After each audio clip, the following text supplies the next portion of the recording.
There are more than 58,000 names listed on the wall, soldiers who never returned alive. And as 6 on Your Side's Tom Ziska reports, at the end is a soldier's story from Columbus, one that helped bring a close to the Vietnam War. Amazing grace, how sweet the sound. The names shine like a light into the past. On the Vietnam Veterans Memorial, every casualty in the conflict of Southeast Asia is listed in the order they died. And at the end, on May 15th, 1975, Columbus's Richard Vandegeer earned his spot in history. That Richard Vandegeer is listed on this wall is, like so many casualties of war, a bit of a fluke. He was in the middle of a mission that was supposed to be very easy, but went very wrong. That's probably the most difficult part. It's been, what, 19 years since we went down.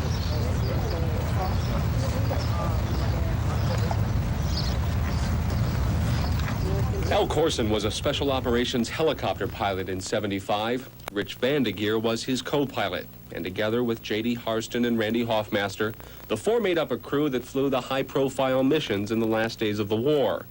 That May, the crew of the U.S. merchant ship Mayaguez was captured by rebels on an island off the Cambodian coast. The rescue by Air Force Special Operations and Marines expected to find only minimal resistance, but instead, they faced highly trained and highly armed opponents. I think we lasted about 30 seconds, maybe. And it was all I saw was a big sheet of flame come around the side of the aircraft, and we crashed in place.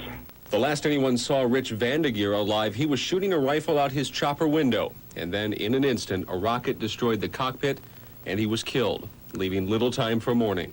You see so many people get killed that what happens is, I guess in your mind, you start thinking that they're not dead. They're just on vacation somewhere, and you'll see them later. In all, 13 of the 26 men aboard died in the mission, and the rest had to swim to sea for safety. Major Corson escaped with a piece of shrapnel stuck in his back. It's very easy to recall exactly what happened and see it all over again.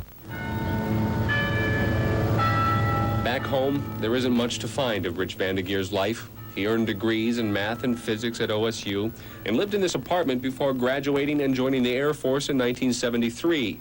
His family has since moved to Mexico, but years ago, Al Corson visited Vandy's mom in Florida. She wanted to know from someone who had been there that knew Richard, that could tell her absolutely, without a doubt, what happened. That he wasn't coming home. That he wasn't coming home. So there are only the memories of his friends who, with simple praise, describe a quiet, intelligent, and determined man. He would have had a great future, I think, in the military. He was dedicated. He loved it. And he is in good company this Memorial Day.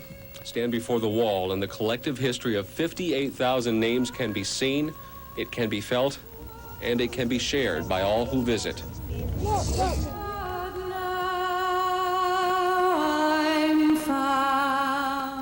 Tom Ziska, 6 on Your Side, Washington.